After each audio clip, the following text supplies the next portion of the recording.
Ngayon naman, pag-uusapan naman natin ngayon itong pancake, okay?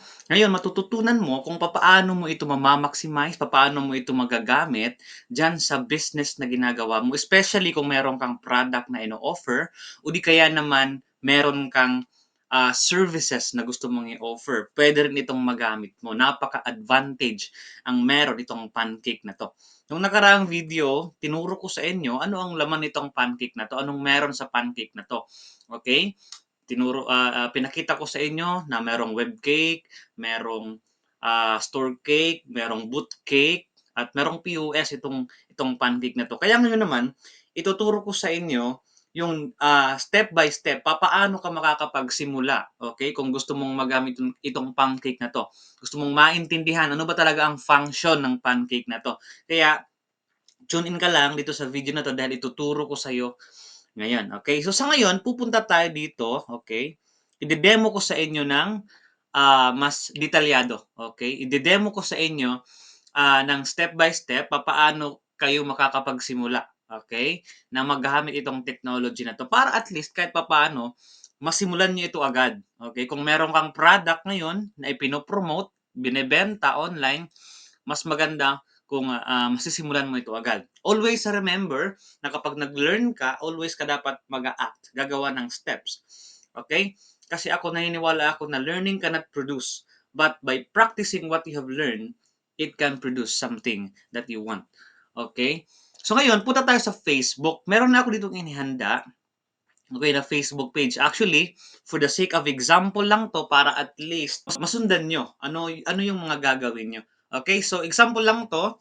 Okay, ang ginawa kong page dito ay high blood control. Pero example lang 'yan. Ikaw, depende kung anong product ang ilalagay mo diyan. Depende kung anong product ang ipino-promote mo, yun yung pangalan na ilalagay mo diyan sa Facebook page na 'to. Anyway, meron akong separated na video kung paano ka makakapaggawa ng Facebook page.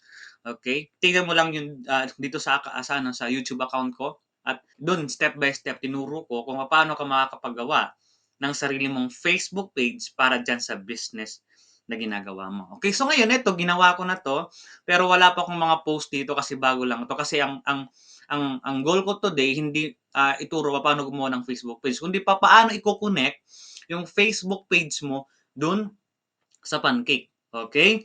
So, unang steps kailangan i-login mo muna yung Facebook account mo, okay. Yung Facebook account mo na kung saan dun ka gumawa ng, Facebook page, okay. Tapos, the next thing na gagawin mo, new tab ka lang, okey, gumawa ka ng bagong tab tapos i-type mo lang itong pancake.ph,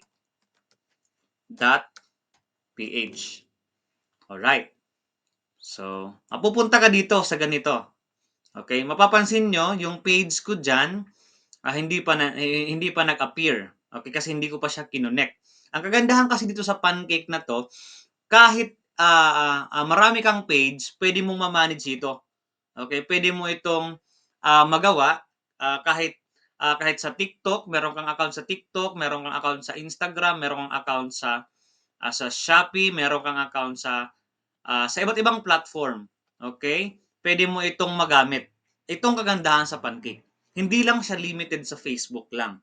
Meaning to say, kung nagpo-promote ka sa Facebook, kung nagpo-promote ka sa TikTok, sa Shopee, sa Lazada, okay, puwede mo itong magamit. Okay, gano'n kaganda ang ginawa ni Facebook. Pero sa ngayon, for the sake of example lang, Facebook ang ituturo ko sa inyo. Kanina gumawa tayo ng Facebook page, eto. Ngayon, ipapakita ko sa inyo papaano natin iko-connect ito dito sa Pancake, okay. Sige, so ang gagawin niyo lang, i-click niyo lang itong connect, 'yan.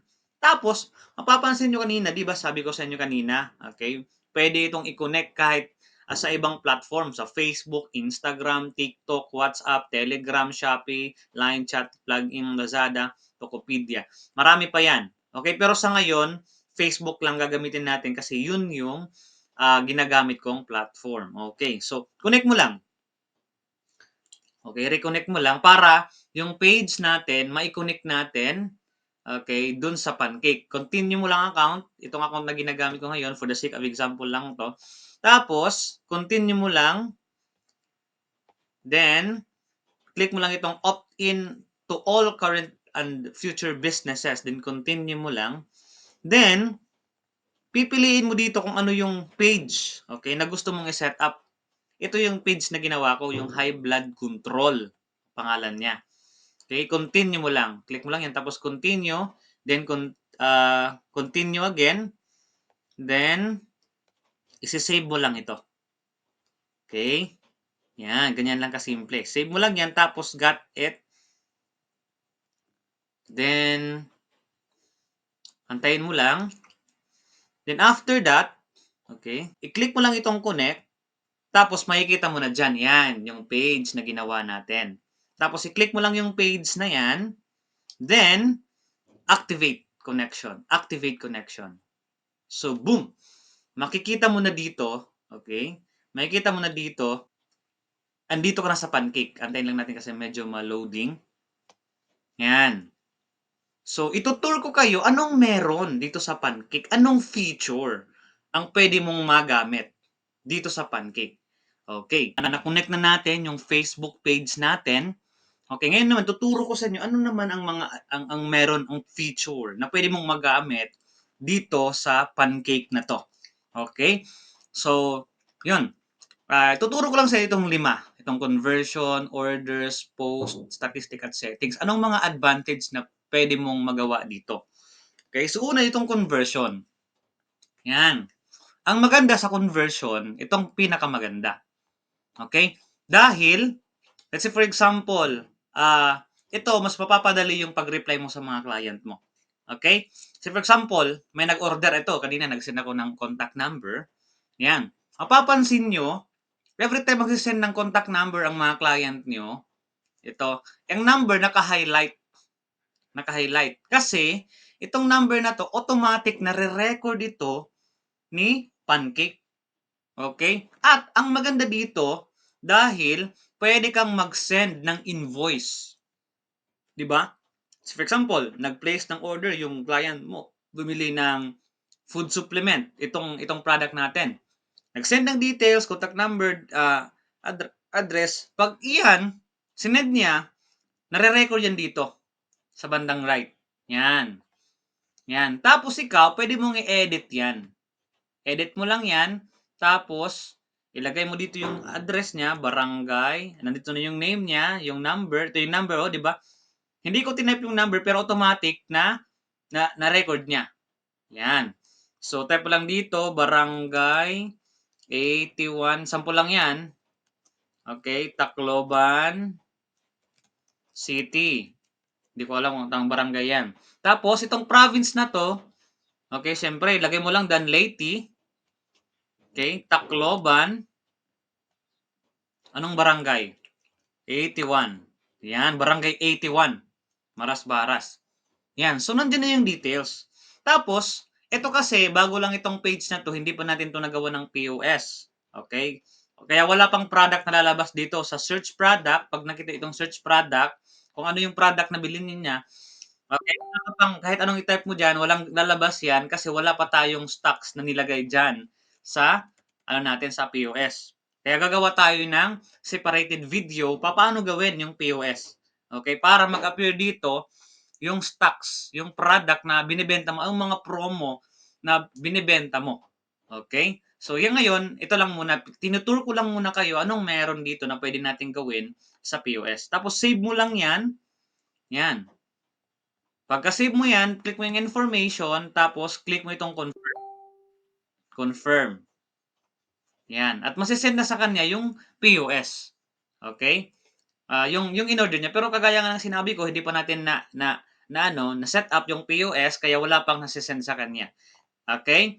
So, separated video, ituturo natin yon sa inyo. Kaya ikaw, tune in ka lang dito sa channel natin kasi dito ko ituturo sa inyo lahat.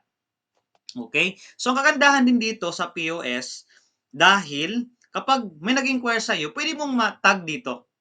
Kung itong client na to, nag-order na ba or inquiry pa lang, yan. Or kung may issue ba to, pwede mong itag dyan.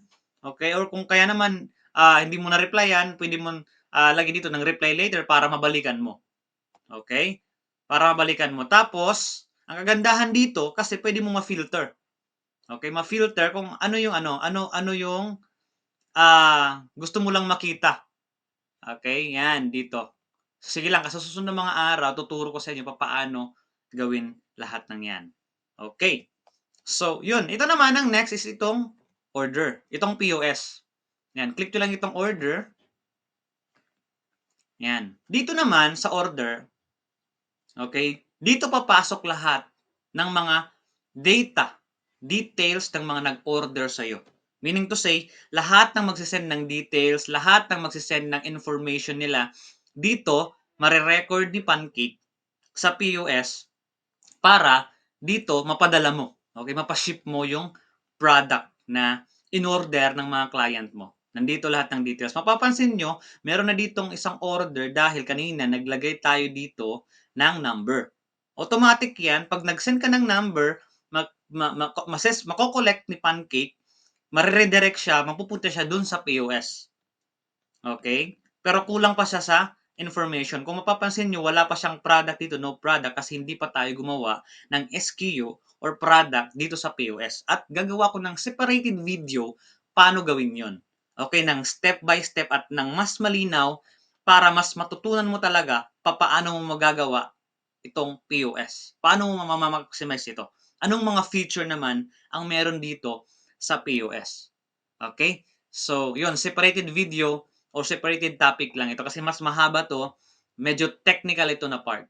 Okay? So, balik tayo dito. Yun yung meron sa POS. Okay? Dito sa Pancake, ang kagandahan kasi, kapag ikaw nag-post ka ng maraming, post dun sa page mo, since kinonect natin yung page mo dito sa Pancake, lahat ng mga post na gagawin mo in the near future mag-a-appear dito at makikita mo dito yung details. Lahat ng detalye na, meron yung page mo. Okay? Just so happen lang na ngayon wala kang makikita na post kasi nga sabi ko nga kanina bago lang yung Facebook page na ginawa ko dahil for the sake of example lang dito sa tutorial na ginagawa natin. Okay? Okay, so itong next, itong statistic, itong maganda sa Pancake.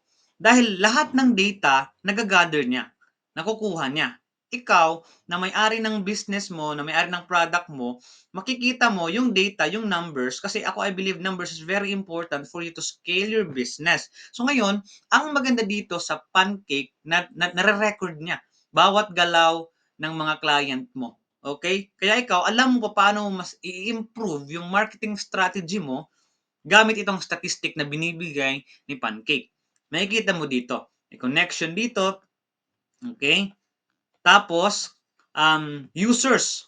Okay, makikita mo rin dito kapag ikaw, dumating yung time na medyo lumalaki yung business mo, tapos kinakailangan mong mag-hire ng mga customer service, yung taga-reply ng mga inquiries doon sa Facebook page na niraran mo, makikita mo dito kung sino yung mga productive, okay, na mga top performer na mga empleyado mo. Okay, so makikita mo dito sino ba dito talaga ang nagpo-produce ng result.